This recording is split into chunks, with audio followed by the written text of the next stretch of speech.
Did the president ever spend hours at Jeffrey Epstein's house? He was from Palm Beach, and so was Jeffrey Epstein.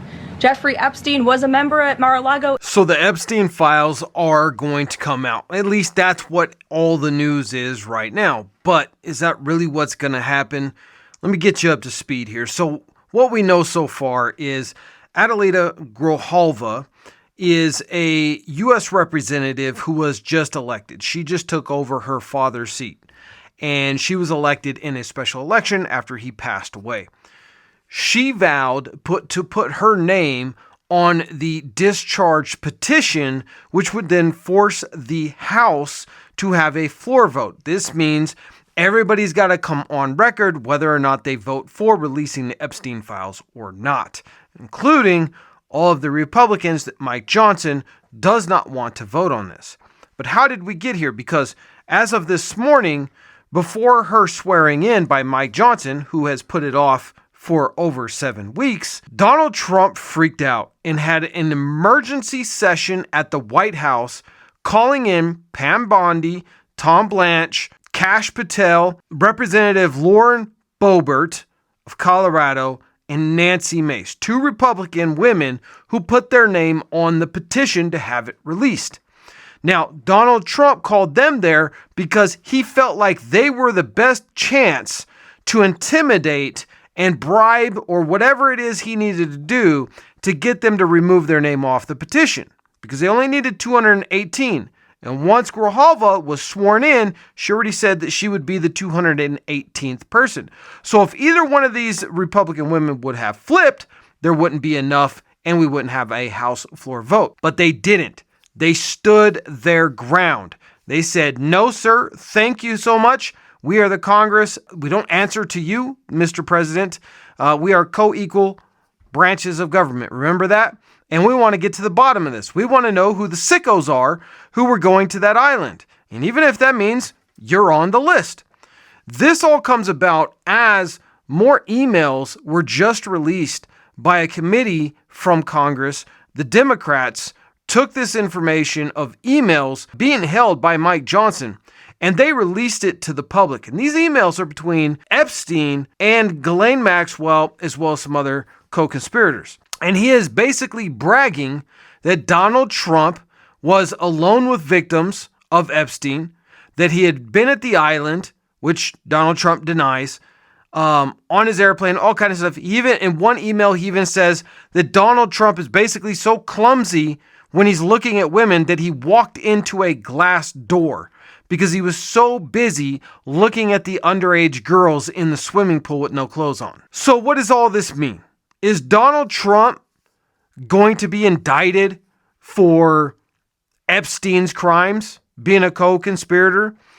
Well, we know that Bill Clinton's on the list. We know guys like Bill Gates is on the list.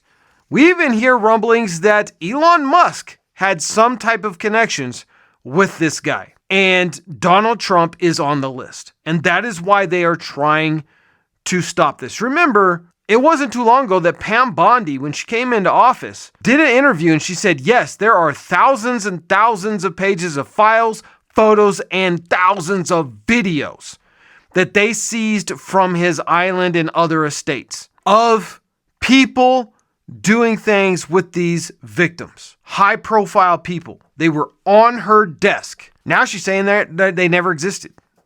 So were you lying then or are you lying now? Obviously she was lying now because the Epstein files we know exist. All of these leaks keep coming out. And you know what? They asked Caroline Leavitt today whether or not this was true with these emails. Caroline, Sure. I have your statement about the new Epstein emails that have been released by House Democrats. Separate from why you believe the emails were made public, can you address their substance? Did the president ever spend hours at Jeffrey Epstein's house with a victim? These emails prove absolutely nothing other than the fact that President Trump did nothing wrong. And she basically just denied it. She didn't deny the emails, but she denied that this had anything to do with Trump. But it clearly had something to do with Trump. And so I think where we're at right now is that the House is going to be forced to vote on this. Unless Mike Johnson can pull some procedural shenanigans to try and stop this. We're going to get an open floor vote, which means everybody in America who cares about this, Republican or Democrat, because I am neither. I don't endorse either party, right? I try to stay a patriot to this country, which means I don't care what party is implicated in this. If it's Dems, if it's Republicans, whoever's guilty needs to go to jail. We need to pay attention to who votes no on this. We need to put pressure on every one of our representatives, wherever you live, Republican or Democrat. They need to hear your voice that if they vote no on releasing the Epstein Files and indicting the criminals who did those horrible things to those children, they don't deserve to be a representative in our government. And that's going to take a collective. Everybody has to come together. They want Republicans and Democrats fighting each other. This is what the elite 1% want. And if we do that, they win. Foreign interests of foreign countries, these mega corporations, the 1% billionaires who do the round table with Donald Trump, guys like Tim Cook, a gay CEO of Apple, who is a major liberal, Donald Trump loves him to death. Why? Because when you get to being a billionaire, they don't care what your party is. They don't care what your politics are. They only care about how much more money they can make. Donald Trump, Tim Cook, besties. Facebook. Donald Trump was accusing Facebook of all of this interference with his election and favoritism liberals. Now him and Mark Zuckerberg, besties. They do pinky swears on the playground together. That's the point that we all need to learn. The 1% don't care about us. If we all die tomorrow, they'll just import new people from another country.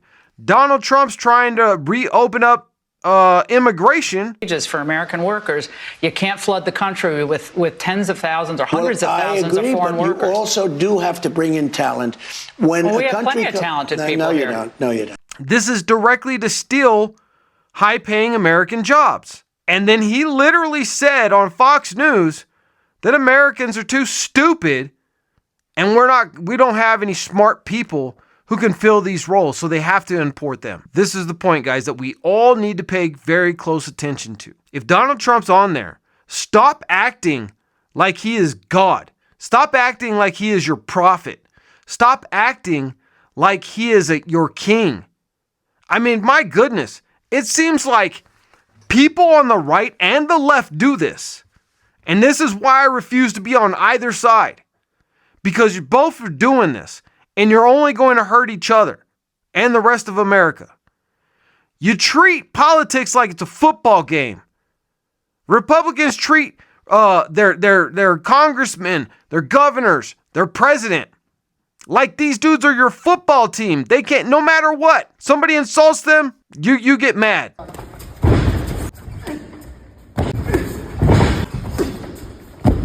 They get arrested, charged, found guilty of touching little kids. You say it never happened. It's false news. It's a witch hunt. And then the same thing happens on the left. Barack Obama's an angel. He deported 4 million people. He literally murdered American citizens abroad. 2 of them were kids, like a 15-year-old and a 17-year-old. U.S. citizens. They weren't active combatants. It just happened to be the sons of the wrong people. And they specifically targeted those boys because they didn't want them coming back to America with CIA drones.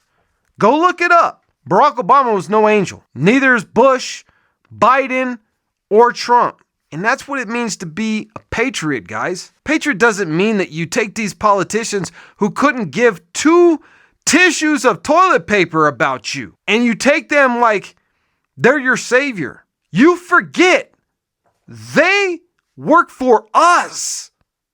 We don't work for them. They're our employees, not our kings. Likelihood of Epstein Files being put out there is still low. Why? Because even after a House floor, if that by chance is going to pass, it still has to go to the Senate. Republicans control the Senate. John Thune's not going to allow that to happen. So what needs to happen is the Democrats are going to have to take control of the House and the Senate to get this passed. And I don't see that happening. I think in the midterms they could take the House. I don't know that they'd be able to take the Senate. We need to never forget the Epstein Files is the biggest controversy to ever hit U.S. politics since Richard Nixon. And Americans cannot forget anyone who votes no on releasing those files. They should feel the wrath of America at the voting polls. End of story. Primary them. Get them out of office. Make sure they never see a government job again. Otherwise, we can't really complain. Because at the end of the day, it'll be our own fault. That's all I got for you guys today. Subscribe, follow. See you in the next one.